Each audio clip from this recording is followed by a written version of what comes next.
Well, good morning, everyone, and welcome to What Can I Do? I'm not the behavior specialist. I'm Jessica Binhack, and Alisa Stovall is also with us today to do this training. We're really excited to present this to you. Please continue to use the chat if you have questions about anything that's on here. And if you're coming in just now, go ahead and write in the chat where you're from, maybe even share what your role is in your school. We are excited to, hear who we're supporting or helping. So happy to answer your questions throughout the chat. So, all right, we're going to get moving. Okay. Absolutely. And you might also want to make sure that we're going to show you where you can get access to our materials and on the next screen. So you've got some options.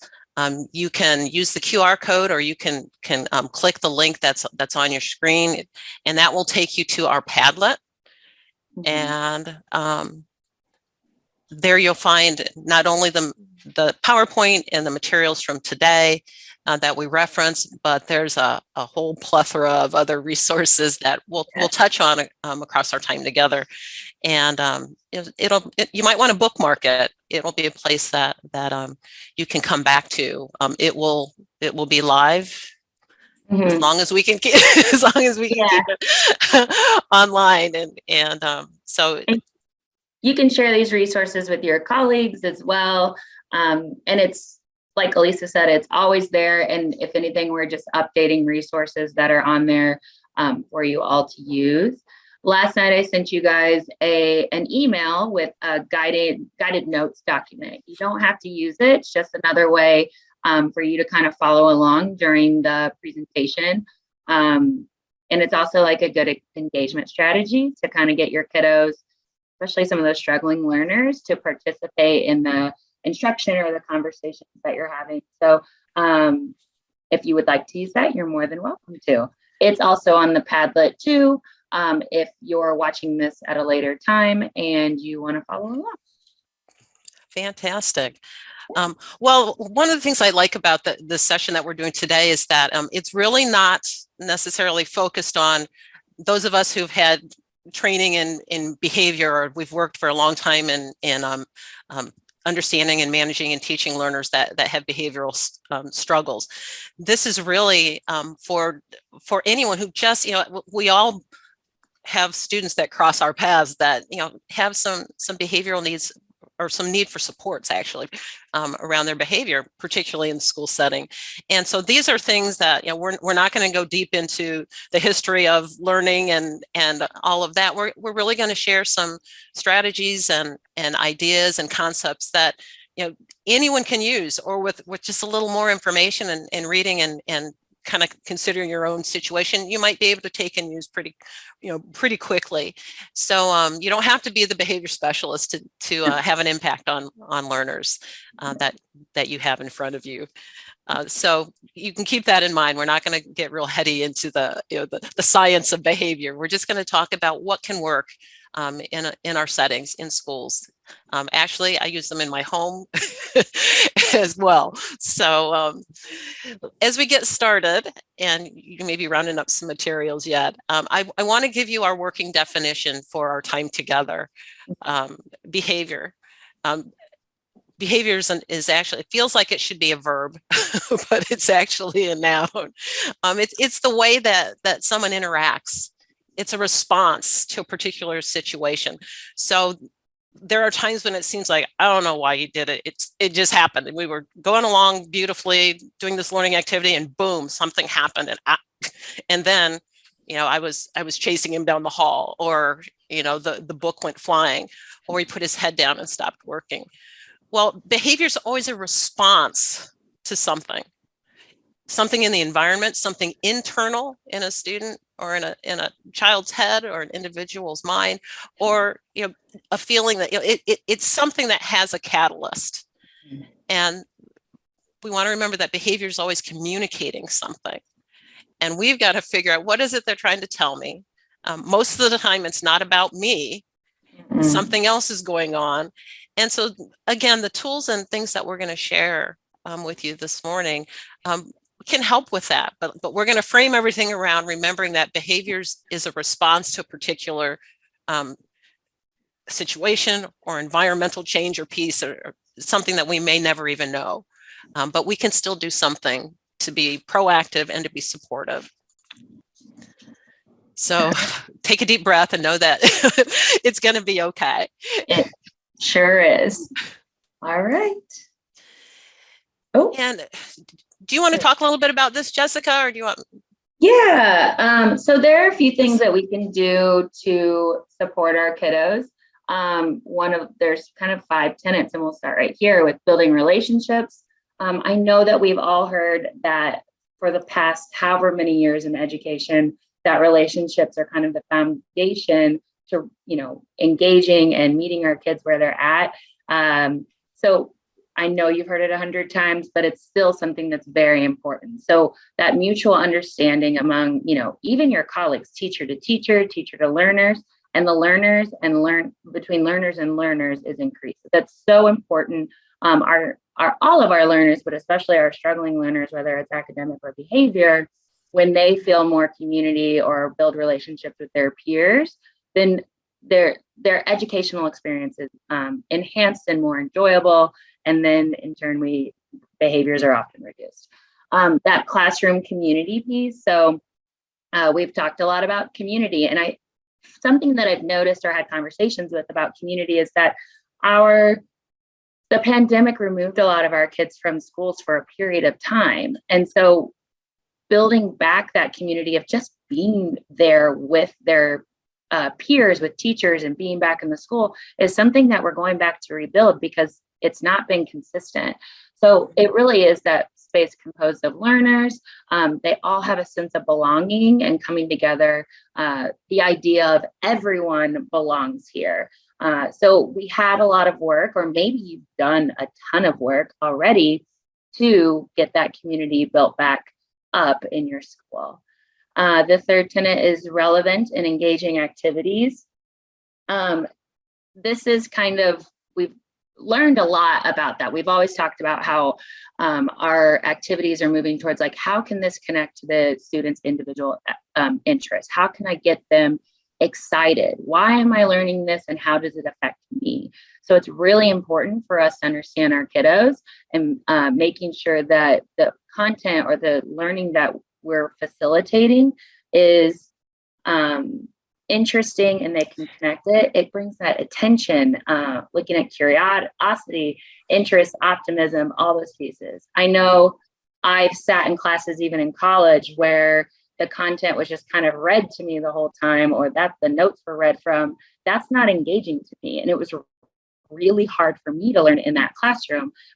I had another teacher that was also teaching his animated way of teaching, and the way that he engaged in conversation and opportunities for us to respond to the content.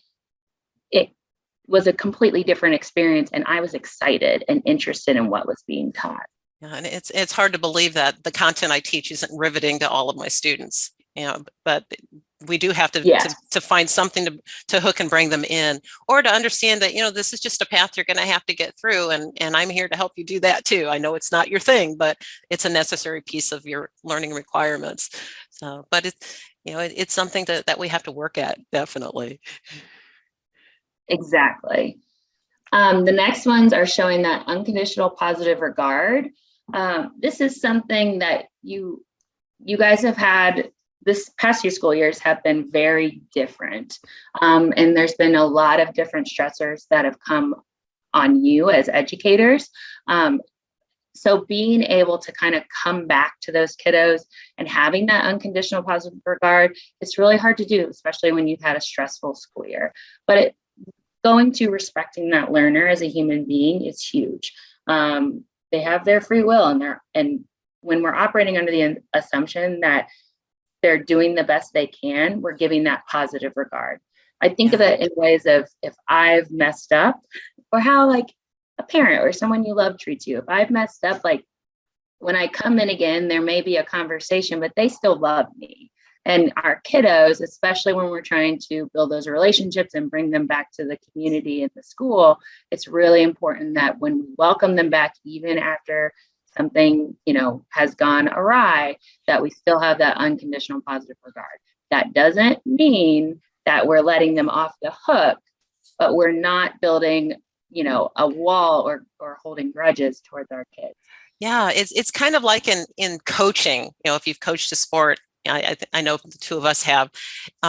My assumption is that, my athlete is, we practice the tactical things and that they're going to give their best effort and they're doing the best they can, but I also expect them to grow in their skill too. And, so that doesn't go away, but I'm going to honor what you're giving me, but now we've got to move on to a different piece. And I believe you can do this piece too. And I'm going to support you in that. Yes. The fifth tenet is the foster collective responsibility.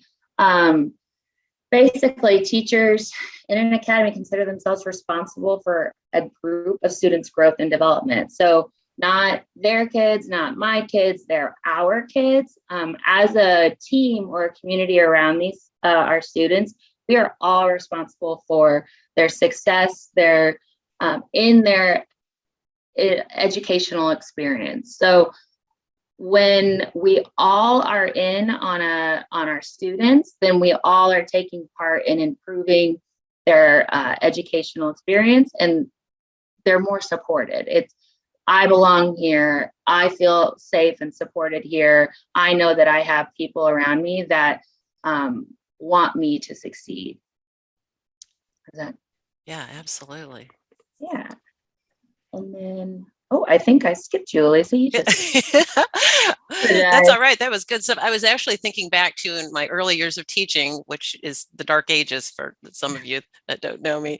I remember sitting at a lunch table. There was a first grade teacher on duty, supervising kids, and we were sitting to the side with our other colleagues, and she came over and tapped me on my shoulder and she said, one of your children is having a problem with, and I was like, well, wait, she's on duty. She's, what's she telling me for?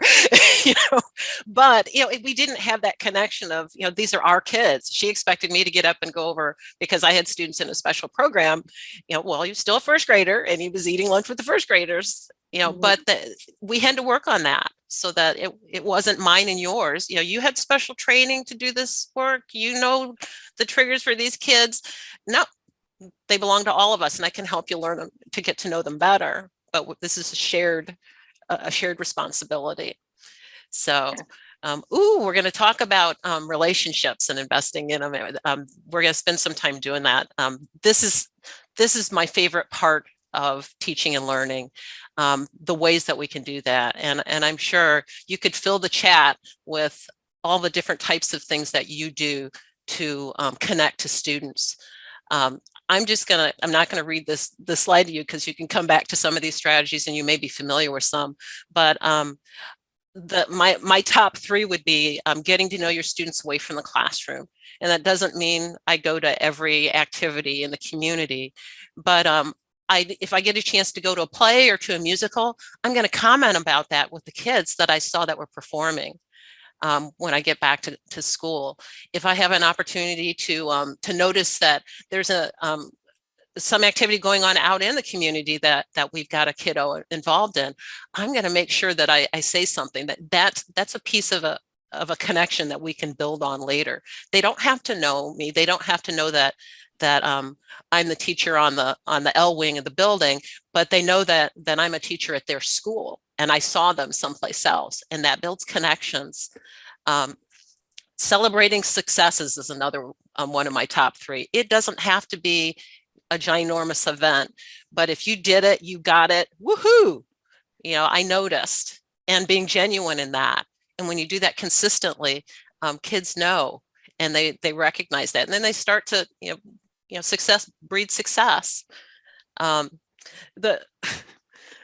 The importance of this is just unbelievable. I think about Rita Pearson. If you haven't heard or seen anything done by the late Rita Pearson, she talks about relationships, and she point blank says kids don't learn from people they don't like.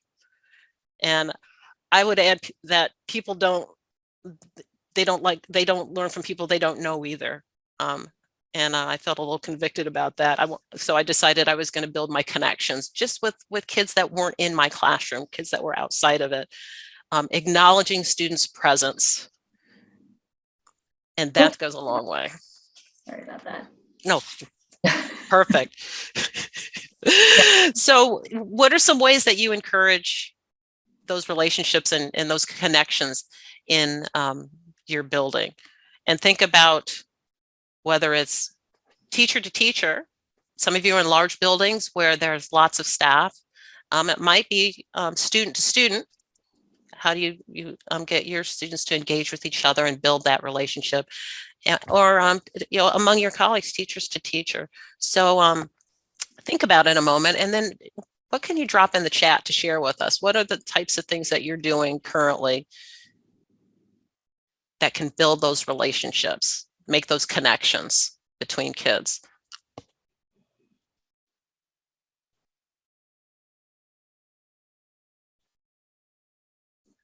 And I'm trying to get to the chat. It was covered up by the. Who's got some ideas? What are you doing? Talking to kids about their jobs and out of school things they're passionate about. Absolutely. Yeah, you'd be surprised at some of the jobs students have. Interesting things. Mm-hmm. Thanks, Kara. I'm trying to find a good spot for that. What about between your colleagues? Particularly when you have a large staff. Okay, Shelby sharing. Can you see that, Jessica? Yeah, she's a school psych. And I love that she brings this different perspective, that she's, her biggest thing is getting in the classrooms and observing others. She's just wanting to know others. I wanted to know and hang out and get to know them. It's a little, you're going from school to school to school. So it is hard to kind of build that relationship in those areas. So being intentional about, how you're getting to know them, but it's great popping in those classrooms and just trying to understand that teacher. Mm-hmm. You're one more adult on the team. Exactly. Laura Marr, she was saying, they try and do dinner and out of school activities and celebrations. That's amazing. Nice. Stephanie's saying, I have them write what they did on the weekend on Monday mornings. Builds in that reading piece with students and finding out what they've done, or if there's anything that she needs to know about too. That's a great touch point. Oh, special parking spots weekly for the teachers. That can be that's a big deal. Yeah. I'm thinking in the wintertime. A large parking lot. Mm-hmm. Oh, Gary Brooks or Jerry Brooks. I can't ever remember which one it is, but I saw him this summer and you're right. The traveling compliment notebook. He talked about that at his presentation, and it was really he shared how impactful it was that people just kind of get to hear really wonderful things. Let's see. Oh, I loved you. Kalaya. I'm not saying that. I'm not saying that. Well, I apologize. You'll have to coach me on pronunciation, and that's exactly what I do with the student too. If I blew it with their name, and then they'd have to coach me through the process. But I love that talking at recess, and what brings that to mind is just a few months ago, I was in a store in the Fort Wayne area, and this young lady came up to me and she said, "You don't know me. I was never in your class, but you always talk to me on the playground." And it was amazing. I was like, wow, who would have thought after, it's been a lot of years since I've been, at an elementary school on the playground, but it stayed with her. We chit-chatted every day. She said, just for, she'd be on the monkey bars. You never know. Yeah. Yeah. That's, a great way, kids remember those things, and that's a huge piece. Ellen was talking about visiting students in their clubs and asking them about why they're involved in the things that they are. That's huge, because you're going to something that, they're actively doing and they're interested in. And if you don't have time to go after school to those clubs or whenever it is, knowing what clubs they're in provides an opportunity to kind of ask them about it if you can't visit it. Because you're do know your time is very precious. You guys are so active in the chat. I love it. I know. Staff lunches. So there's a lot of good stuff in there to read. Wish we could go Yeah, through through I all of it. know. This But is yeah, actually the chat does get saved. So if there's something good that we can share out on the Padlet about just connecting, maybe we can do that without, without using anybody's names, of course, but we can share out some of these ideas. Thank you so much. yes, thank you. Good stuff. Good stuff. The whole idea of this is this relationship piece and this investment. And I really do believe, we really believe these are investments. Oh, yep. Sorry, Alisa. Whoops, we're just flying through things there. I know. I apologize. Is that, wait, we're ready for the next one? Yes, or I can go. There we go. I can go back. All good. We good? Okay. Sorry. Excuse the technical difficulties. Is what's really powerful is that when we do these things, it grows. It's like planting a seed and it grows, and that's sometimes the best gift that we can give to students to carry forward. And hopefully it's nurtured all the way through their school experience. But you just never know how powerful and what strength you can bring to a student just by acknowledging them. So we dropped some things into the chat. I think that's what I was trying to click on, and there we go. It's not moving. And there we go. And then we're going to what's most important, and then can you go on past that one since we've talked through that? About that one. Sorry about that. There we go. We're being intentional about building community, and we do that by creating predictability. We've got schedules, we've got routines. Maybe you have common vocabulary that you use at your grade level, or in your, if you're the social studies department, or, that can be helpful too, that we have common vocabulary regarding our expectations.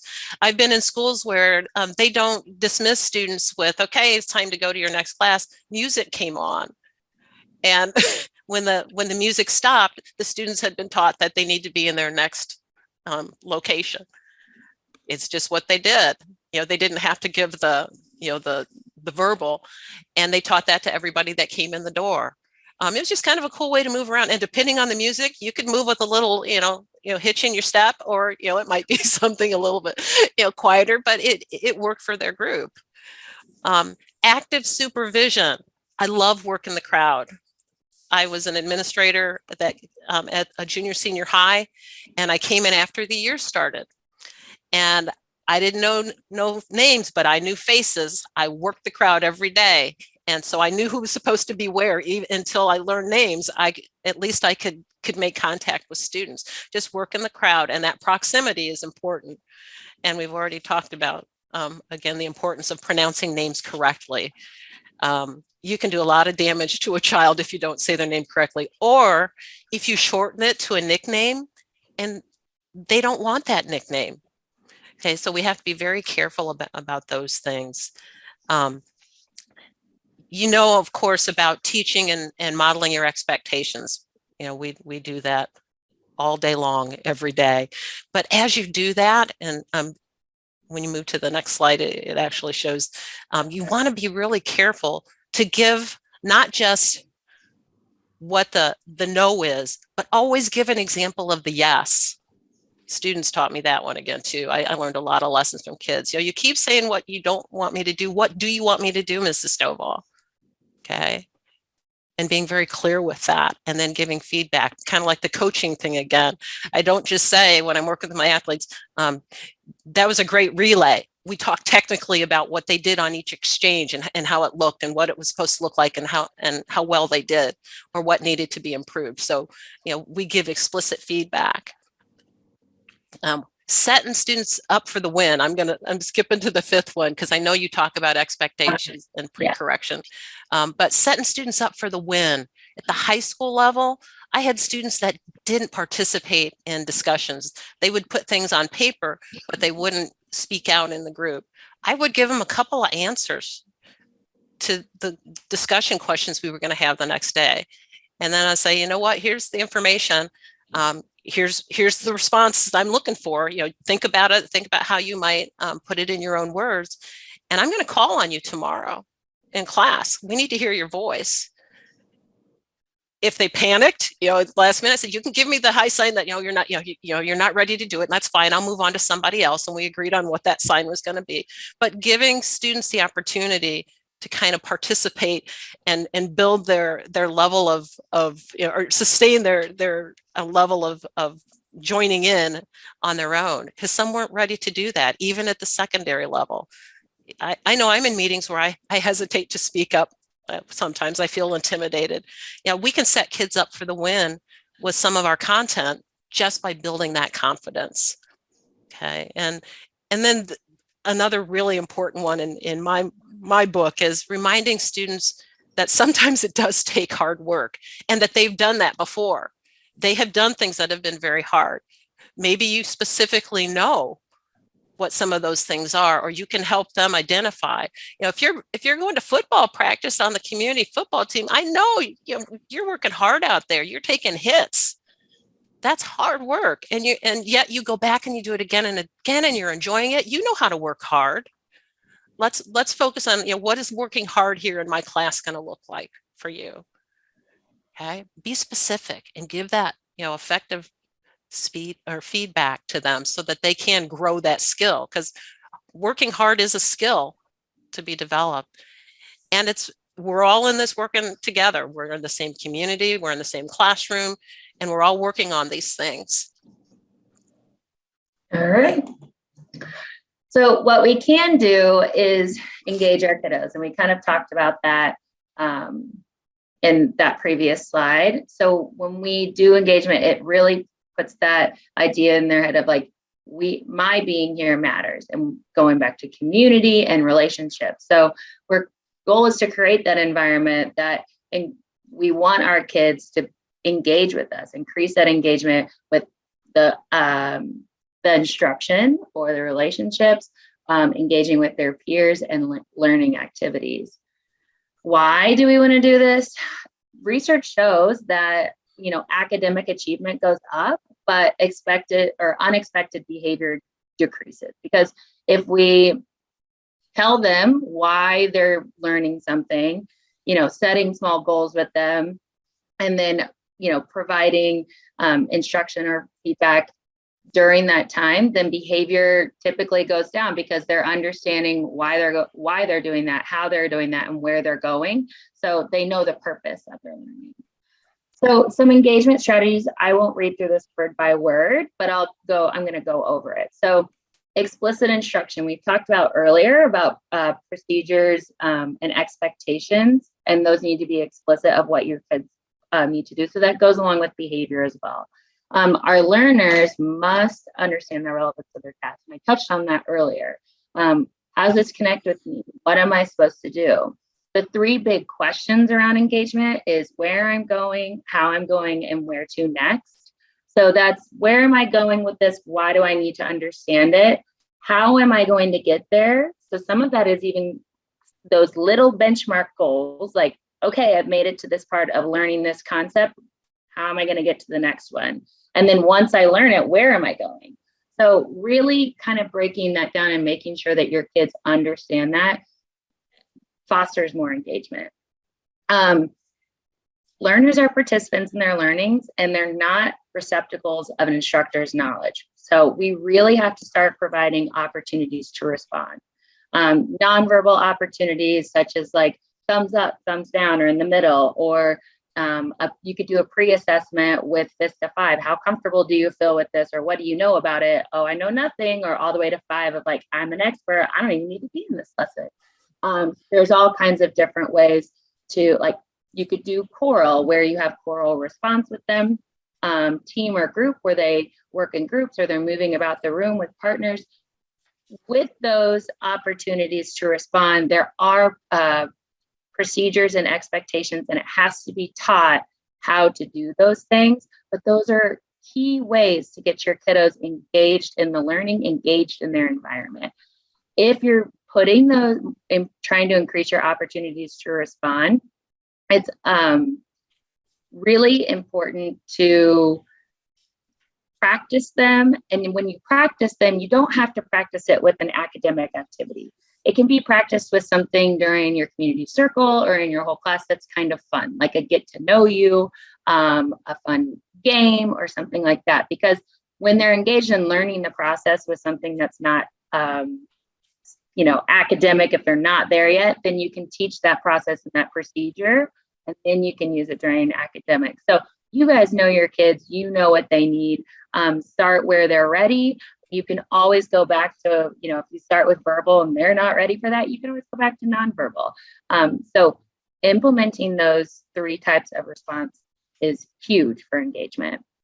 And then the task relevant feedback for kiddos, meaningful feedback. We kind of touched on it earlier, but I'm going to go a little bit deeper in it. We've all, or if we haven't, that's okay. We've all heard that we need to do 3-to-1 positive to negative. I've also heard 4-to-1 and 5-to-1, which can seem like a lot to provide. But when we do a correction for a kiddo, we need to come back, especially for our struggling learners, and provide some positive feedback. It helps build that student confidence, increases that probability of success for them as well. I often think that if you're correcting a kiddo, I'm just going to give an example. The kid's running in the hallway, you correct them by saying walk. And as soon as they take those first 3 steps walking, I love that you're being safe and walking in the hallway. So you've already given them 1 positive to their negative, and then you can continue to build upon that. So it doesn't have to be all on the same subject, or you can consistently provide that either one. Okay, more feedback. We've kind of talked about those essential questions, but it increases the motivation, engagement, and independence for our students. Feedback, it's really important that it's student-centered around what they are doing, not who they are. It has to be corrective and instructive. So we're always thinking about those essential questions and how we're going to provide feedback that is supportive of the student's learning. Sorry about that. That was a right click. Let's talk more about it. So there's 2 different levels of feedback and the pieces around them. So there's effective and ineffective feedback. We have task level, process level, and self-regulation. When we look at task level, it's about feedback about how they're understanding and doing the task. This could be a behavioral task. It could be an academic task. But you're providing feedback of what they're doing. Working through a math problem, okay, you've got 2 + 2, you're affirming that they've got it right, and it's 4. So what next, math family or, problem, you support that next step in that task or what they're doing. Process, understanding the strategies, needed to do the task. I was in a training earlier this week, and he wanted us to write the factors of a certain number. We all had different processes and strategies of finding it. So coming through and looking at what their strategies are and being able to provide feedback. Okay, yes, this strategy works. How can you apply it to the next number or the next, how can you apply this inference strategy or this prediction strategy to this next short story? So you're affirming that they've got it, and then you're, guiding that next process. And then self-regulation, the self-monitoring. Self-monitoring is, all of these are skills that they take into the rest of their life. But think about self-monitoring. How many times have you driven home from work, read an article or an email or a book, and you don't remember anything? I have turned up at my house and been like, how did I get here? I know I was safe, I'm here and I'm alive, but how did I get here?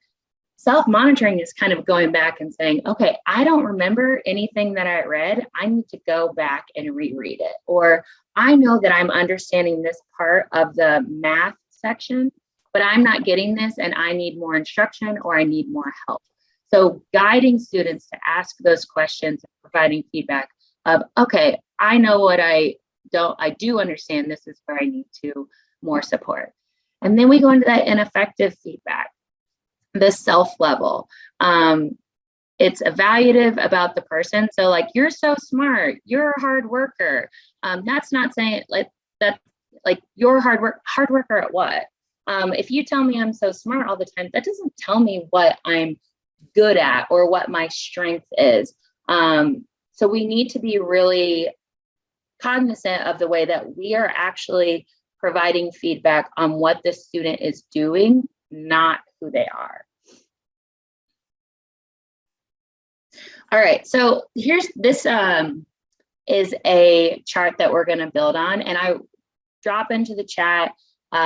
Just kind of let me know how you feel about this once you see all the numbers. So elementary, their feedback over a year's time. So when we're looking at, you know, the ratio for elementary is 3-to-1. So they're there. They've met the expectation there. Middle school, it drops almost half of that. So 1.74-to-1. So they're not really meeting that standard of 3-to-1. And then high school is significantly less. So as we move on, let's think about this that's the difference. And then let's think about this in an hour. So elementary is in the positive, middle school drops. So they're not getting as much as they need. And high school has missed 141 opportunities for positive feedback. Wow. Yeah, it's a lot. This chart still blows my mind every time I like see it or present it. Now let's look at a day. Elementary, they've been met with 12 extra positive feedback opportunities. Middle school has missed 375, and high school almost double, a little less than double with middle school.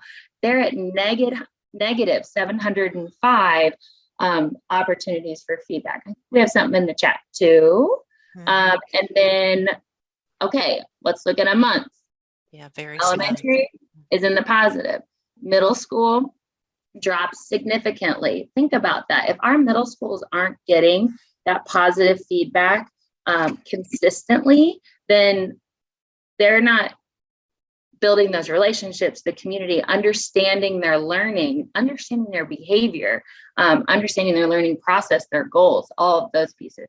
And then high school, once again, almost doubles. It's a lot. Okay, so let's look at the year piece. This is where it kind of just blows my mind. So elementary, once again, is in the positive. Middle school, they've missed over 67,000 opportunities, and high school's missed over like almost 127,000 opportunities. So wow. If you want to drop in the chat what grades you teach or how this kind of makes you feel. I know you have guided notes. I think I asked a question on there too about that. But if you want to drop in the chat and just kind of give us reflection or how you Laura Mar's already done that. There. We talked about this in another training. Very sad for the older kids. I remember you, Laura Mar. Thank you for sharing. What's their motivation? Yeah. You know, I'm thinking just as an adult and on the job, if I didn't get feedback on the work that I do, you know, in my daily work, my job, I wouldn't be here. I mean, you know, how am I doing? I don't know. Yeah. Wow. We want that feedback, right? We, as adults, we want to know how we're doing. When you're not getting that, for me, if I'm not getting that feedback or I'm not getting guidance of where I need to be going and what I'm doing next or how I'm doing it, then I kind of don't feel comfortable or what's my purpose in this environment? Ellen has added a comment, a high school teacher with an elementary background, and she's talking about how true this is, the data. I find that many of my other teachers think that my kindergarten, in quotes, expertise infantilizes the children, but they want it so badly. Yeah, and they need it so badly. They do. Yeah. I think that you bring up a really good point. From my perspective, and also you guys can share in on this, when we have elementary, we do so much teaching. This is how we're in school. This is the expectation. This is kind of how they build as a human in that environment. So there's so many opportunities for positive feedback just about behavior for them. But in addition to, the small groups that are ran, that they can get that additional feedback. You're so right. Middle school and high school, they crave it, but we feel like they should know these things.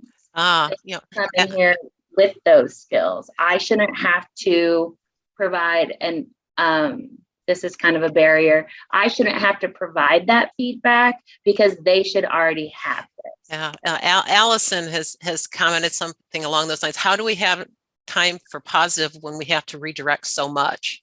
Totally. And I would submit that if we're doing more of giving more constructive feedback and supporting students that way, we wouldn't be redirecting so much. If we gave explicit directions and we guided kids through things, we give information and we expect kids to absorb it and be able to do it, and then we move on to the next thing. Yes. When that cycling back, I taught high school students in an alternative program on a ropes course with a horse farm.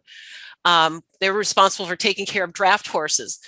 We did a lot of training and they were highly motivated because they wanted to be around the animals, but we didn't have to do a lot of redirection because we were giving them so much structured feedback to start with that we could let them move ahead and work with those animals without direct interference, they would say, from the staff, because they knew what to do and they knew how to do it and they were confident and they were doing it well. So we had to pay it forward and pour into them, consistently. And it's true, the second year, if a kid was with us 2 years, they were able to do even more because they had already had that first year of support and positive feedback and explicit information. And then they were able to do more. But our structures are different. There's another comment too. Can you see, Kara? Yeah. Where she supports kids outside their classes. And the amount of time that high schoolers come to me and say, I just don't know what I'm supposed to be doing. Yeah. You're right. That means we're missing something. I mean, as a staff, we're missing something if they're going back and saying, I don't know what to do. We kind of have to look at feedback of, there's a difference between is it a missed instruction or is it a misunderstanding? If it's missed instruction, we need to teach that skill. So some kids just may have missed it for whatever reason, but a misunderstanding is often, if they're off task and they're not engaged, then they're going to misunderstand the lesson that you're providing them. And I think that when you're running into constantly having to redirect, and I know you're all at the beginning of the school year with your kids, it's kind of going back to those basics, building that community and starting with positive feedback, just not even over like academics big time, but just finding those opportunities in the hallway, in the classroom, when they come in, to provide them feedback. And then when they're doing their independent work, you are up there guiding, checking in how they're moving along and able to, either provide more instruction or clarify, affirm what they're doing and guide them into the next area. And then when you're doing the redirection, because that is something we have to do all the time, right?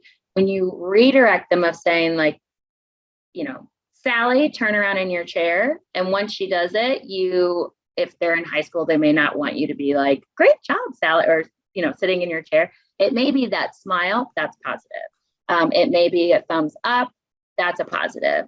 But you want to come back because that is feedback that you can give her. You said, turn around in her chair. She did it. And then you're immediately affirming that she did the correct thing. That is feedback, And that can be as simple as, hey, thanks, and moving on. I mean, yes. You have to make it appropriate for the students, but, yes. but I keep thinking about the fact that, this whole engagement piece is so important. It's to all of this, the foundational piece. And I've always defined engagement as I heard this from an educational consultant years ago. He said, when students can believe I need to be there. I don't want to miss this. I need to be a part of this. I am a part of this. It's like when you've got a child involved in an athletic activity and they're like, come on. I don't want to be late. I don't want to miss a thing. I got my gear. I'm in the car. And you're like, this is my child, but they want to be a part of it. How do we foster that in our buildings and in our classrooms so that I don't want to miss a thing? They can't do this without me being present. Yes. How do we get to that feeling? Yes. That's huge. Like, I need to be there. I start small. Like, you don't have to really hit this as hard as you can and it turns your year around, but just think about how you can, in the beginning, just provide that immediate feedback.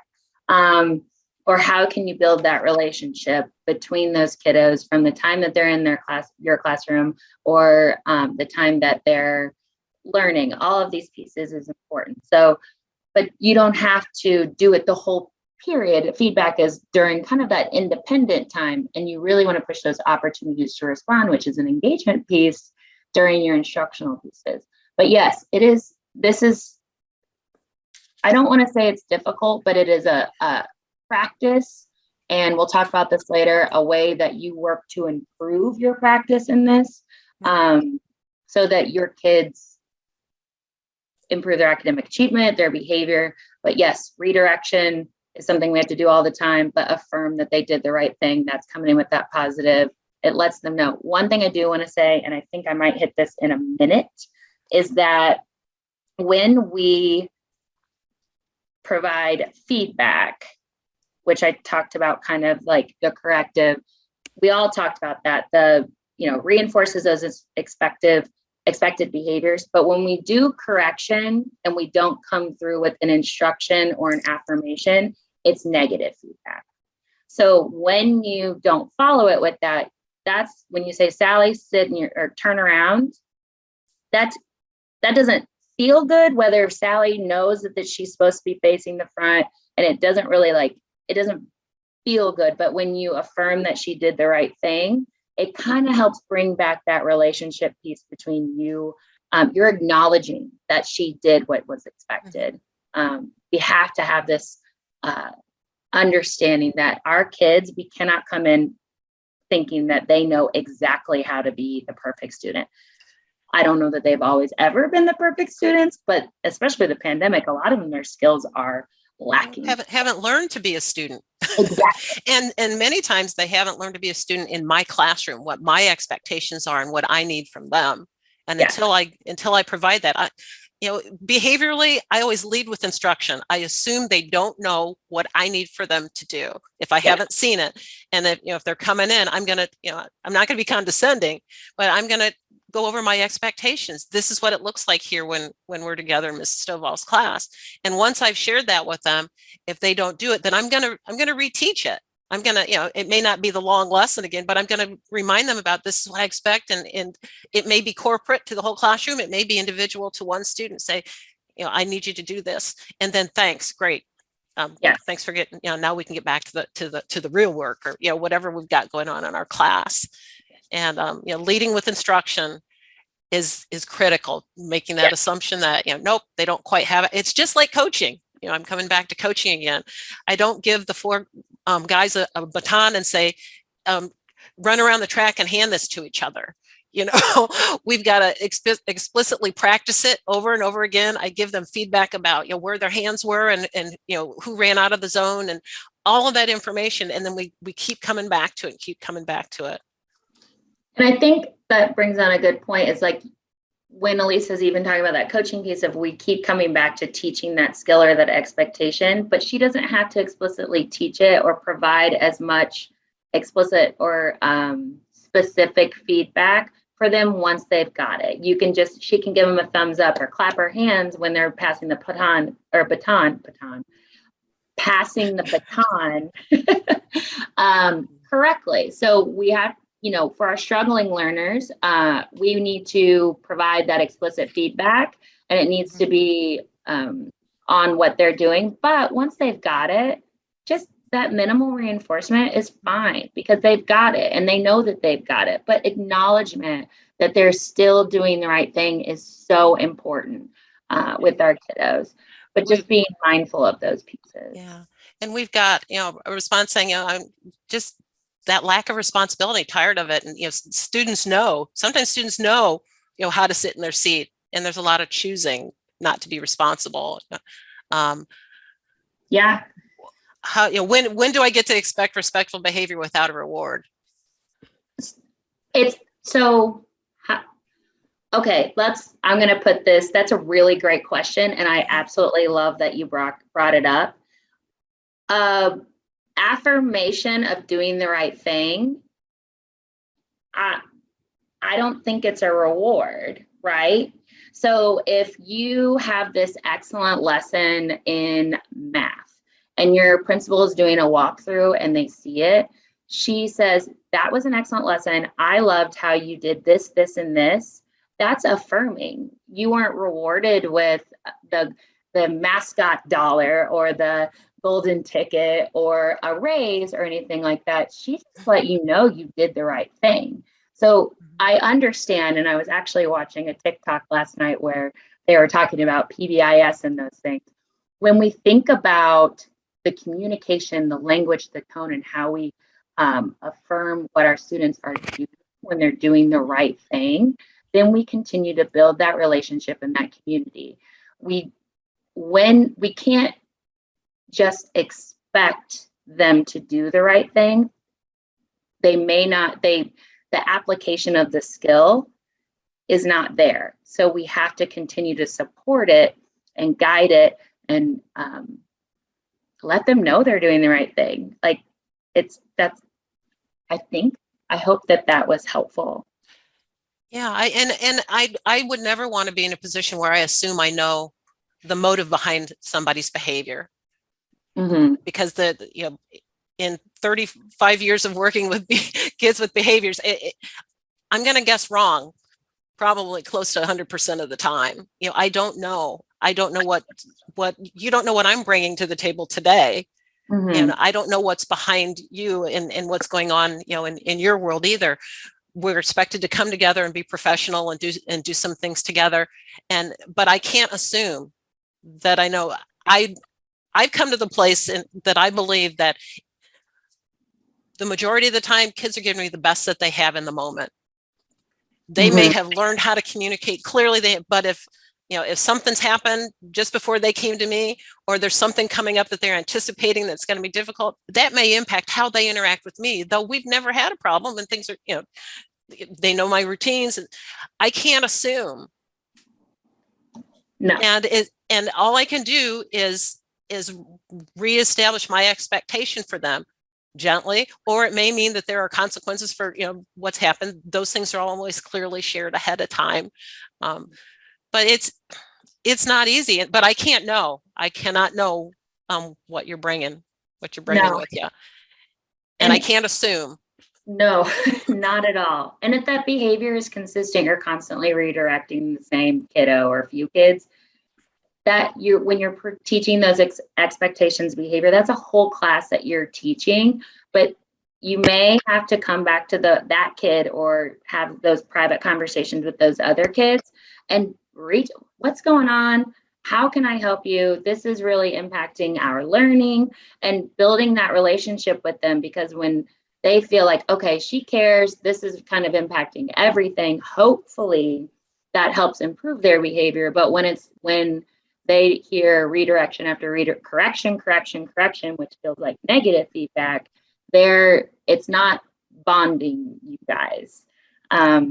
It's just kind of keeping that piece together. And I'm not trying to sound like you guys are in the trenches, you've got it.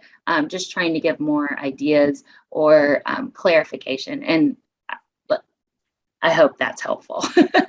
I think, as we move on, we're going to talk a little bit about restoring, and reframing what we see and around students. And if we're able, our mindset matters to all of this, what we bring to that classroom. There are days when when I'm not on my A game for sure, in the classroom or in the setting that I'm in. And how we think about our students matters. If we come from a strength-based model, where sorry about that. Just this mouse. Oh, okay. That, Where we focus less on the weaknesses, defining them by their weaknesses, and look for ways to support the student's strengths. That's a mindset that we can work on ourselves. And then if I know that I'm looking for this to support their strengths, I'm not gonna focus as much on defining them by what they couldn't do, but what they're learning to be able to do.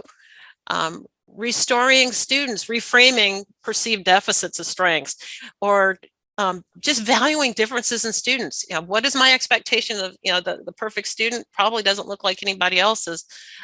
But if that clouds my ability to work with the students that I have in front of me, how can I become more understanding of the differences that they bring and the strengths that they lean on, the talents that they have. A lot of that comes from getting to know students better. And what that can look like then, when we look through those lenses of strength-based or restoring or valuing, is a student who can't sit still. Well, they're bodily or kinesthetic learner. How can I incorporate that into what we do, knowing that about the student? Okay. If I have a student who calls out a lot, he's really eager to share his thoughts. So again, what can I build into what I'm doing with this group so that there are opportunities to be able to share knowledge that they have?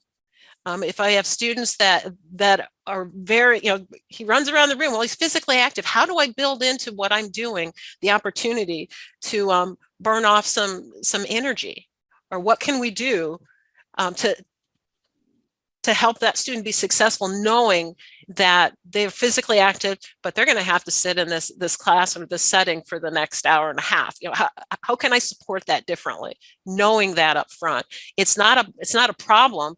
It's it's something to be explored and investigated. How can I support the students so that they are getting what they need educationally? I don't want to take kids away from instruction. That's the bottom line. They need to be in instruction.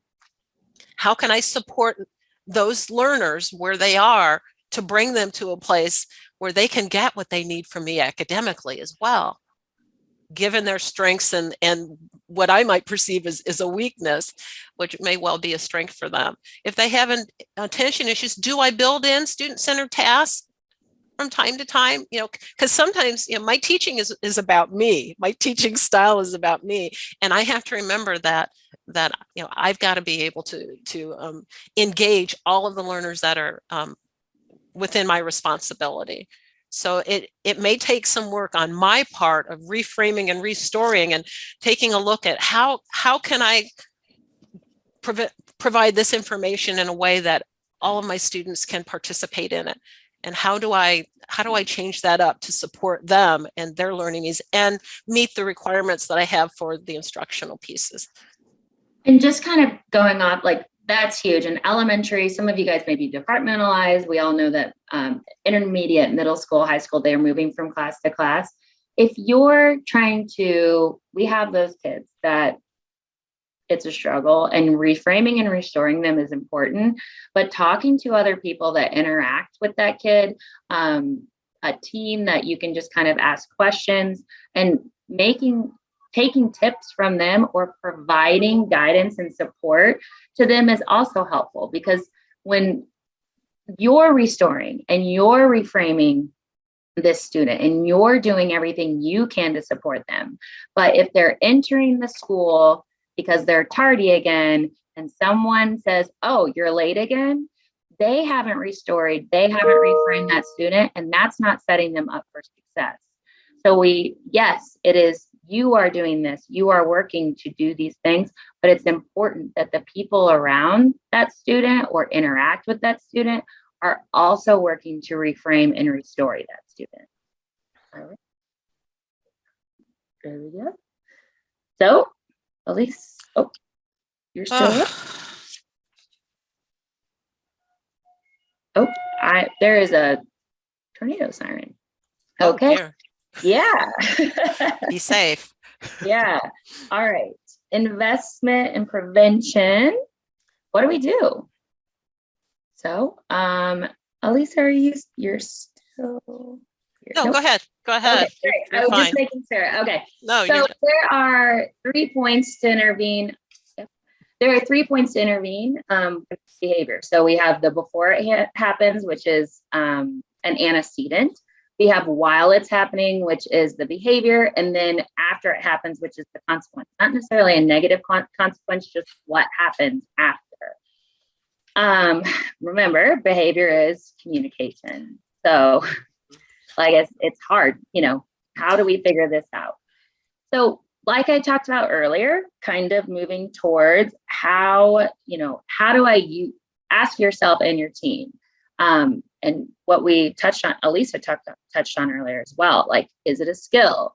What skill is it? Is it a performance deficit? Someone mentioned in the chat of you're redirecting, but they know what they're supposed to be doing, but they're not performing it in the classroom. Yeah. That's a performance deficit. Yeah, they still don't own the skill yet if they can't do it when they need to. Totally. Yes. That's so right. And then where are they in their learning curve of the skill? We have knowing those characteristics of our students, gen ed and special education, knowing their abilities. That's really important. Some kids, we all know, like you can teach them how to read with that tier 1 instruction when they've got it. We have other kids where they've got pieces of it and we have to understand that there's a learning curve. It's a little harder for them to get it. Behavior is the same thing. We have to.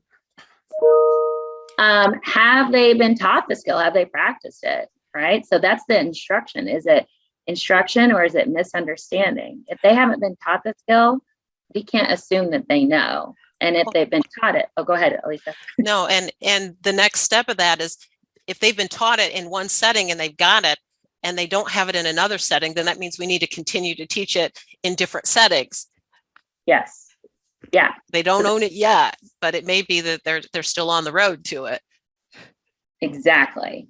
And then how can I support the learner? What's my role in it? We kind of went over that earlier. How can I, or Alisa did, about how can I meet their needs and support them in that piece?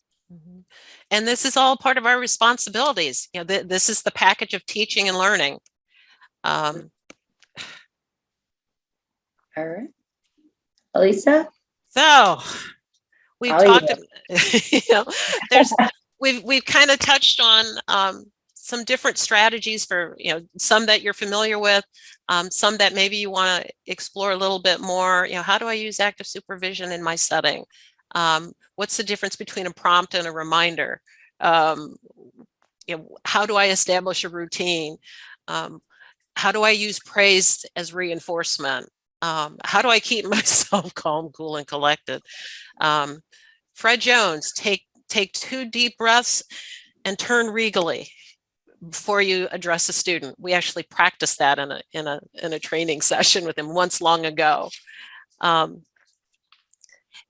There's so many pieces to this, but what I want you to take away is that what you do really makes a difference, and what you do matters. Kids have all kinds of issues and concerns or anticipations when they show up to work with us. And one of the things that you may be able to do is if a student has a particular trigger, maybe you teach them explicitly how to address that trigger. When you start to feel like you're overwhelmed in class with the work, or when the instructor's given you 2 or 3 things to do, and you're starting to get worked up, what can you do for yourself to take care of yourself so that it doesn't become self-destructive or interrupt the lesson?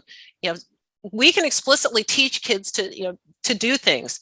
This is how you breathe. Okay. This is what you start saying to yourself inside your own head. Okay.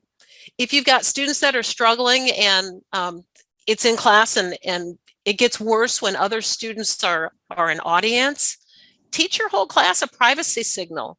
so that they can learn how to ignore. I mean, you can actually teach the skill of ignoring. What does it look like in Mrs. Stovall's class? Well, you don't make eye contact with a person that's having some difficulty. You can turn your head, you can put your head down. We had explicit things that we did so that we didn't feed into somebody's difficulty. Okay, so if I gave the privacy signal, that meant we needed to ignore. If I did another signal, that meant we needed to clear the room. But we did those things and we learned those things ahead of time. And it wasn't just for the students with behavioral problems. It was for students that might get frustrated or with their academic work on their desk, or it could be for anything. Talk to students clearly about what your expectations are for them. And when they begin to kind of lose control of themselves in a situation, I would share with students, this is what's going to happen. Because every time that happens, you can go blank. You don't always remember what's going on, but I'm going to make sure that kids know that I keep them safe, and that we will be respectful, and I'll talk through the process, because kids don't always remember when they're at that highest peak of disengagement and upset. Create as predictable environment as you can. Okay, and that unconditional positive regard is priceless. It just is. Every day is a new day. Oh, she's coming back after, she was out for 2 days for that big explosion and when the room got torn up, and now she's coming back. Nope. She's coming back. She's a member of this classroom. I have to change my thinking and be unconditional positive regard. No matter how many times I open the garage door and come in, my dog greets me like she hasn't seen me, in years. Unconditional positive regard. Okay. Share the relevance of the activities that you're doing and make them as engaging as you can. And these are things that you can do in the calm, when things are going well and you're trying to support students. There are also some things that we want to share with you that you might want to consider when a situation begins to escalate. We want you to think about planning ahead, because all these things that we've talked about now have been about prevention. Mm-hmm. But now we're going to move to, yep. What if we need to be prepared for more? Yep. Denise actually has a good question in the chat if you want to check that out. And it's a good question, and it might take a longer answer. So we're going to check in on that in a minute. Thank you for asking it, though. Okay. All right. So when like Alisa said, everything that we've kind of talked about now or before this was that before things get escalated.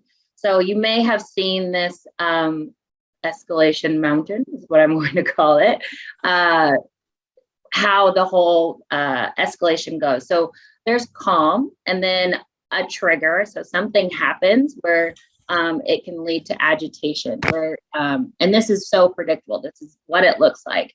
They're agitated, it continues going, and then you may get to that peak. Peak can look different for lots of different kids. You may have kids that destroy classrooms for peak. You may have kids that just walk out of the room and you can't find them peak. There's all different ways that kids show this, but that's when it's at the top point. And then once they're kind of out of that peak phase, they move into that de-escalation. So they're coming down from that behavior, and then it moves into recovery. There is no time frame for this. It can, I'm sure Alisa in her experience and in my self experience, peak can last a while. De-escalation, you can start to de-escalate and they can go back. It's not, sometimes the student's behavior, this process is true, but the student's behavior, like from peak to de-escalation, can waver back and forth, and then you move into that recovery mode. What's important is that we talked about the calm and doing everything before, but when they get to that trigger and the agitation and the acceleration starts, we need to think about how we can meet their needs before they get to that peak behavior. How we've already started that agitation, we can see it, or they're starting to get more upset. How can we go in and keep that behavior from escalating to the point? For some of you, it's clearing a classroom. or it's moving to in high school and middle school, you might have to clear classrooms as well. And something I just kind of want to talk about, and I'm going to get right in this. So I'm going to touch on this and then I'll clarify on these pieces. When we have kids that we struggle to get like the options and reminders during that agitation or when they start to grow, and we get to that peak point, it often leads to like removal. It impacts other students' learning and those suspensions. Our kids, like Alisa said earlier, need instruction. They need to be in school, and some of them are struggling very much with being in school. But our kids don't learn when they're suspended. Like, unless there's something else going on, like they're not getting reinforcement. They're not getting the expectations of what they need to be doing, and in the instruction of how and what they need to be doing in school. So that's just always something to keep in mind. Yeah, go ahead. Yeah, we need to keep kids in school. They need to be in learning, and that's the most important piece of all of this. And I know people are talking about, well, safety too, that comes to mind, but we need to have kids in school to learn. Mm-hmm. And part of that learning is school behavior and how, and how I need to act when I'm here. If can you go back to that slide just before where it shows the escalation? First of all, everybody moves through this cycle. It's not just kids that are in our classroom. Everyone we all human beings follow the same the same behavioral escalation. We move through at different rates, but the most important place on this whole chart is the calm. That's when the body's ready for engagement. That's when our senses are receptive. This is the only time we can learn. So the more we have calm, the more we keep kids calm, the more they can learn. And they can even learn how to address the triggers and the agitations that come to them. Okay, and we do have a part in this as instructors. The triggers, when something it's anything that interrupts that calm. It can be a distraction. It can be internal or external. Somebody else's behavior or something that they're thinking about or perseverating on. If that isn't broken, the agitation comes because the focus becomes solely on the trigger. Mm-hmm. Okay, and then our thoughts and our actions start to speed up, and that brings more energy. And then the peak is the point where whatever is going to be the most severe behavior is going to happen at that peak. So at all costs, we want to avoid reaching the peak. And if you slide over to that next slide where it has the our proactive responses, that first one, that's okay. As you can see, that we've kind of laid it out so that you can see, what my role is the teacher when the student is calm. That's when I'm doing all of my teaching of expectations for my classroom, where I'm reinforcing, where I'm giving feedback, all of the things that we've talked about. I also share what the consequences are for choices. In my classroom, there's only two reasons we have rules. One is to keep people safe. The others is so we can learn. So the consequences for not keeping people safe, may be, and then we would clearly explicitly talk through, these are the options. These are the things that can happen or will happen if there's harm or potential harm for someone else. We're gonna keep everybody safe here. Okay, so everybody hears that, everybody begins to understand that, everybody knows that. So that's what I'm going to do with the calm. Yeah, we can't teach a skill or during the agitation. In any other place in this cycle, you can't teach. Okay, we're going to respond in a certain way. So when the student has that trigger, and it may be internal, it may be the kid next to them, then we go into correction and direction. Okay, because we've already talked about these are the things that you can do when somebody's bothering you. These are and you're going to give a student choices. When I worked with kids, I would say things like, you can, I know you're starting to feel yourself getting warm. If it was a kid who kind of his temperature went up. those are, what can you do? Remember some of the things we talked about, breathing differently. We talked, do your box breathing, okay? And, focus on your work, kind of coaching them into what they might do quietly.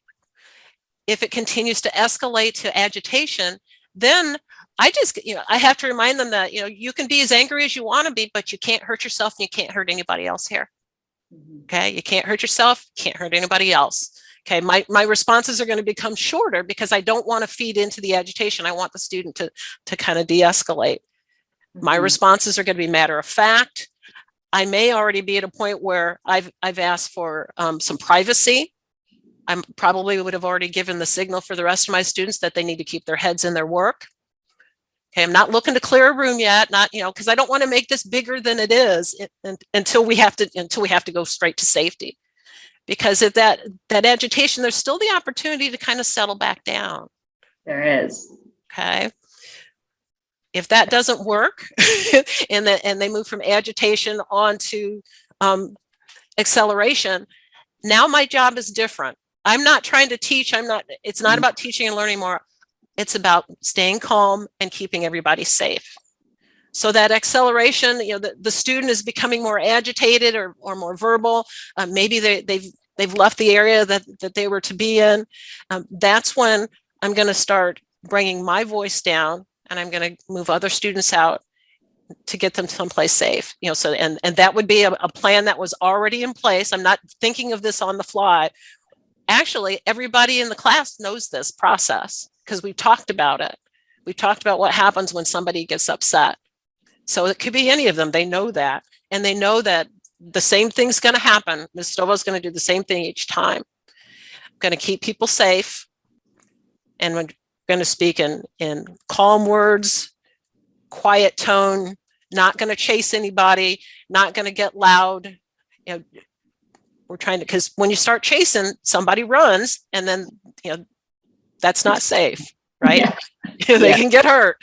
When I had kids leave the building, I didn't run after them. I strolled. I wasn't going to run. I had a radio. We had a system in place for how to communicate so that we could get some support from outside. But I stayed calm. Not going to go racing and tackle somebody. Trying to keep it calm and safe. The peak can last a long time, depending on the energy that a student has and the anger or the upset. And our job is to keep people safe, that student and everyone else. And our school team decided those pieces, what was going to happen to make sure that we kept everybody safe. Again, I always let my students know ahead of time what that was going to kind of look like. Okay.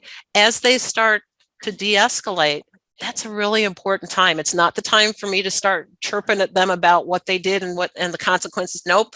We're just trying to bring it all back down. Okay. We're trying to get back to calm. Okay. At some point, sometimes it was when a student fell asleep. Sometimes it's so they sobbed themselves into exhaustion, whatever it was, when they de-escalated and calmed back down and everything was safe, there was still a recovery period. And recovery is about reconnecting. It's not about me giving consequences to anyone. It's that unconditional positive regard and relationship building piece again. Okay, yeah, you were upset, you left, you're back here, you're safe now. I'm glad, I'm glad that we're back here together. Let's just breathe. There may be consequences that mean in or out of the building, depending on, the school code of conduct and such, but it's not finished yet, because when that student gets back to calm, yeah, the restorative practices, I just saw that pop up, that would be a time, recovery, rebuilding that relationship piece. That may happen the same day, that may happen the next day. I always liked it to be this as soon as possible, but that wasn't always the case, depending on how big the explosion was and what the consequences of the actions needed to be under the behavior code of school. But at some point we get back to the calm, and then we talk about expectations, and maybe there's a conversation around what was the trigger and how we can change and what, but again, that's the only place where we can do any teaching and learning. And actually the the discussion of consequences is at the calm. And that's that cycle. But we have an opportunity as the educators in the building to frame some of this. Yeah. What would you, anything you want to add to that, or I questions think, that they're? there was a question about some like students shutting or internalizing their behaviors, and I want to touch on that a little bit later. But I think like a point to really hit on with this is that the last 2 school years have been difficult, and not just like student behaviors, just the stressors of virtual learning and all the things on your plate, right? But the important thing is that at the bottom right there, it says teacher response impacts student response. So it's hard. Sometimes you've got a kiddo you're really struggling with, and it's hard to keep yourself calm and able to interact and communicate with that kid when they're really struggling.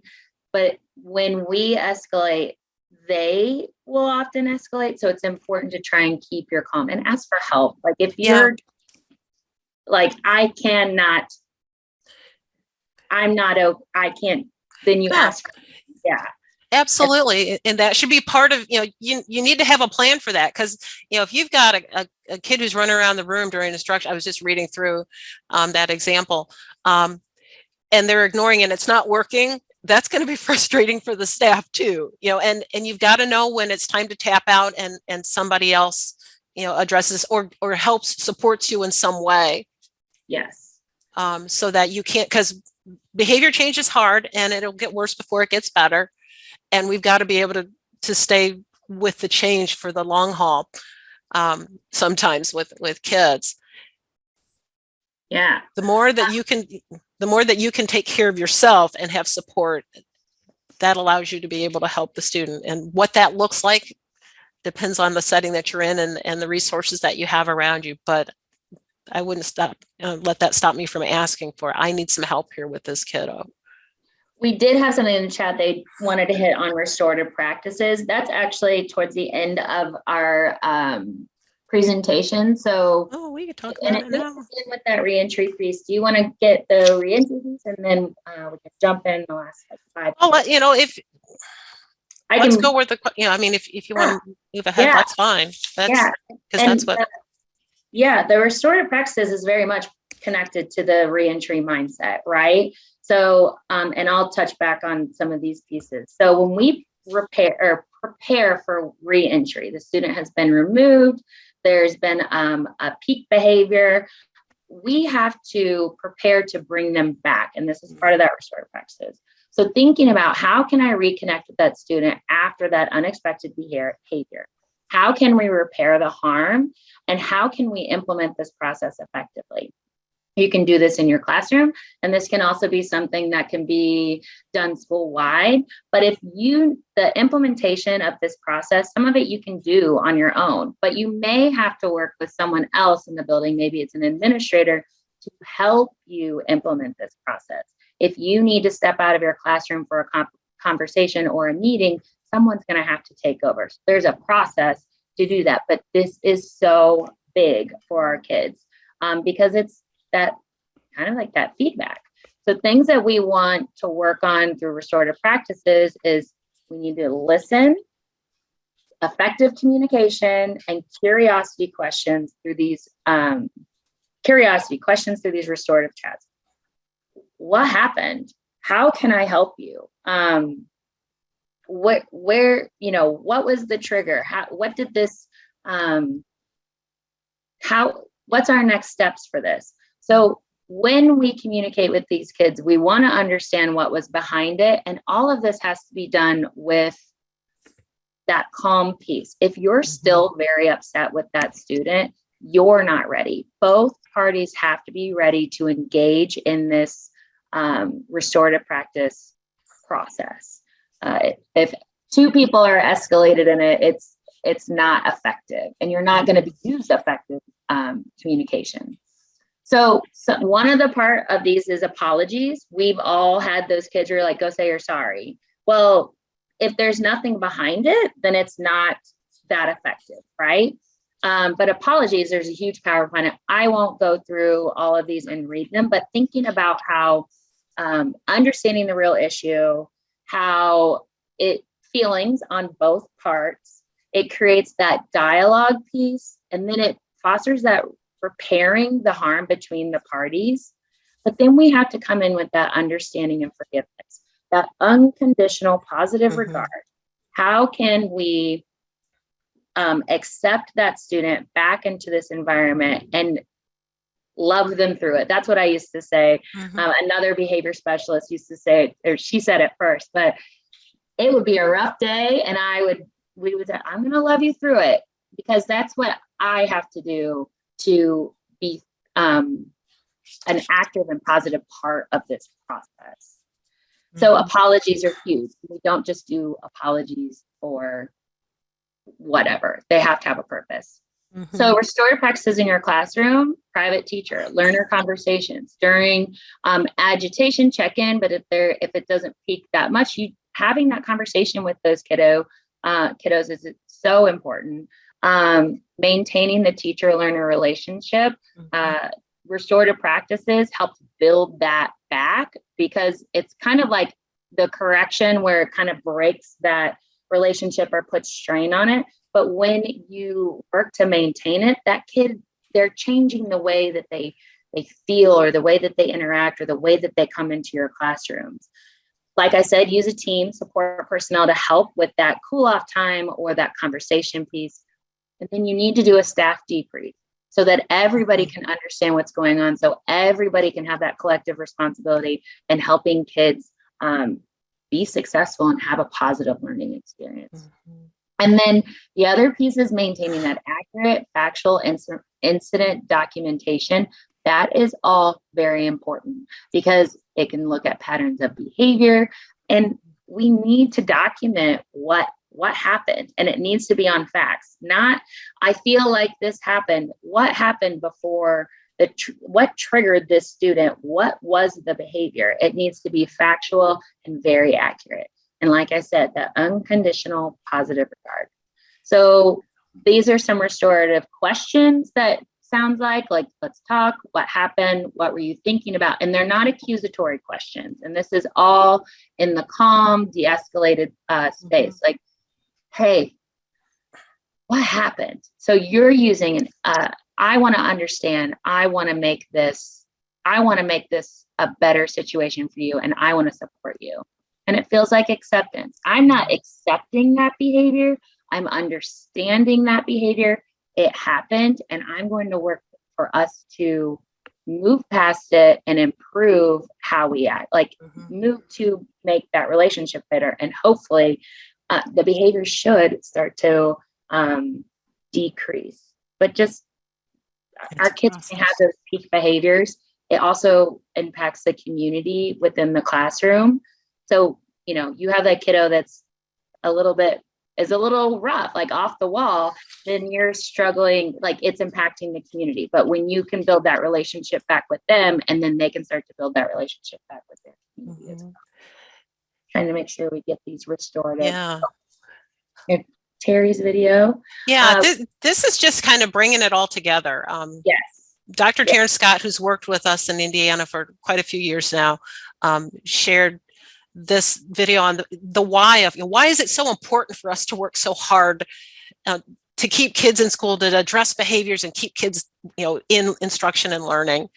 And we'll end with this. Yeah. You need to sit down so we can get the bus moving. We're not going while you're standing. Harper, that includes you. Sit down. Oh, I apologize. Sorry about that. Yeah. I didn't know that. Whatever. Harper, I'm not going to tell you again. I'm going to count to 3, and if you aren't seated, you're out of here. 1, 2, 3. Off. Let's go. Forget it. I'm going home. Not on my bus, you aren't. Harper needs to be escorted off. All right, Harper. So, Seriously, this is ridiculous. let's go.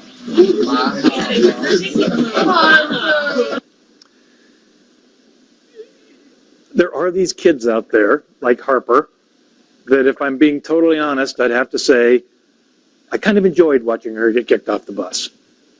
She is super obnoxious.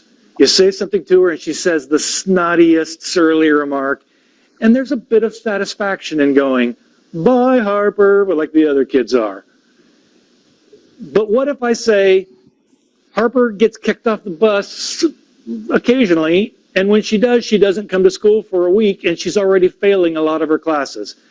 Then it kicks back in, oh, right, I'm the adult here. And my job is to make the kid successful, even though I find this kid very annoying. My job is, how could I set her up to do it right, even when it's more pleasurable for me to see her do it wrong and get punished. And that's something that I think we have to be honest with ourselves about, that there are sometimes kids push you to the point where I don't do all of the things I should do because, let's face it, that kid leaving the room feels awfully good sometimes. And we have to just keep thinking about, again, eye on the prize. The win for me is that that kid maintains and stays in school. That's my job. And when I do that and make that happen, I'm the winner in that sense. So here's the solution video, which is very simple. The difference is, in this one, the bus driver is going to give her a reason. Here's what the rule is. That's why I need you to do this. And when Harper says something rude back, she says, here are some options. Up to you. Makes Harper make a decision. Okay, guys, let's have a seat so we can get started. I can't move the bus while we're standing because it's a safety issue, so sit down so we can get home, please. Come on, Harper, have a seat, please. Hang on, I'm talking. Can you have a seat there and turn around and finish your conversation, or even hop in the seat behind you and go ahead and finish your conversation, because I can't move the bus while you're standing. I'm not allowed. Fine. Thanks, Harper. Now I know that this bus driver right now is thinking, I hate Harper. And that's okay. We can't help what you're feeling, and I understand it. But she also, at the same time, said, I'm going to give her every opportunity to be successful instead of escalating her behavior. In the last one, she just simply said, sit down. Harper said, whatever. And she said, I'm counting to 3, which in the history of behavior management has never worked to change anybody. 1, 2, 3, you're out. This time she said, here's why. Here are your choices. And it worked. It may or may not have worked. In this case, it did. But again, you don't have to love the kid to still be thinking this is the right thing to do. We've got to get people to think about that eye on the prize part. Okay. Yeah. What I love about that is it says, I'm going to give the student every opportunity to be successful. And that's so hard to do sometimes. Yes, it is. It is. You have in your guided notes, and the scan for the Padlet is right there, and it's in the link as well. But if you want to take a moment to just kind of reflect on what you've learned, maybe pick like a strategy or a resource that you want to check out on the Padlet to just kind of, how can you improve your practice or make more sense of what's going on with your students and how to support them.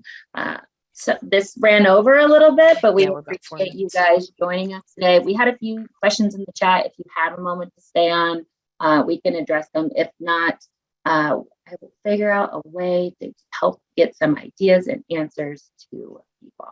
So yeah, at the end, there is an evaluation. So if you could complete the evaluation right here, that would be wonderful. If you'd like to go to some additional trainings, scan the other one. The evaluations are really helpful to their feedback for us, right? It's just our email address, /eval. Yes, yeah, right there. If you want to write it down. Yep. I will go ahead and email the Padlet link to you all, so you'll have all this information to use. And then our contact information is at the end of the presentation. So if you have any questions or you want to talk to us, we are available to chat with you about But Oh, great. Thank you, Laura, for putting the Padlet link in the yeah, I'm gonna chat. drop Appreciate it that. in the email too for them. All right. Well, we hope we've given you some resources, some things to think about. If you have questions for either or both of us, feel free to connect with us. And I wish we had more time. I wish we had been together in the same space, but I appreciate your taking time away from your days too. And be well. Yes. And reach out if you need help and enjoy the rest of your school year.